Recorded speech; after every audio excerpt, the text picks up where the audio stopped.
pandemi COVID-19 sekalipun, pemerintah tetap berkewajiban memenuhi hak anak bangsa untuk memperoleh pendidikan. Meskipun begitu, pemerintah tidak boleh sembarangan membuka sekolah berdasarkan status wabah suatu daerah. Menteri Pendidikan dan Kebudayaan Nadiem Makarim pada Jumat lalu mengizinkan sekolah yang berada di wilayah zona kuning untuk mengadakan pembelajaran luring atau tatap muka. Padahal sebelumnya Kemendikbud hanya mengizinkan sekolah di zona hijau saja untuk dibuka secara bertahap dengan protokol kesehatan yang ketat.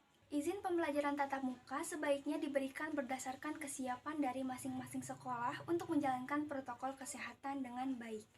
Tolak ukurnya tidak hanya dari ketersediaan fasilitas pencegah penularan saja, sekolah juga harus memastikan semua guru, staf, murid hingga orang tua siswa tidak memiliki riwayat interaksi dengan suspek yang terpapar virus. Pengakuan Pak Menteri Nadiem bahwa PJJ atau pembelajaran jarak jauh selama masa pandemi kurang efektif bukanlah hal yang mengada-ngada.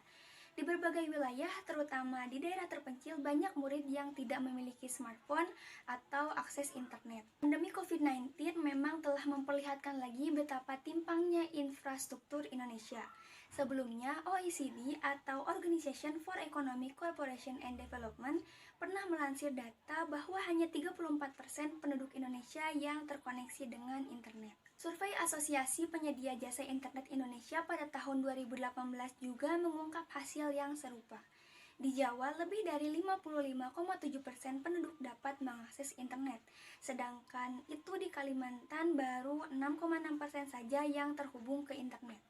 Namun semua fakta tersebut tidak menjadi alasan untuk memperlonggar izin pembukaan sekolah. Pada masa pandemi yang masih berkecamuk, pemerintah tidak boleh bertaruh dengan memperluas wilayah yang boleh mengadakan pembelajaran tatap muka. Kebijakan membuka sekolah di zona kuning tanpa menjamin keamanannya hanya akan menimbulkan kesan bahwa pemerintah telah putus asa.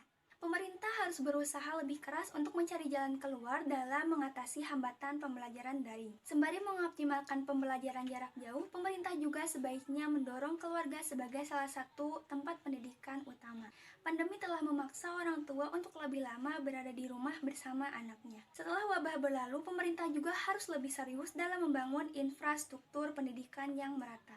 Sebab hanya melalui pemerataan akses pendidikan, semua anak bangsa dapat merawat harapan akan masa depan yang lebih baik.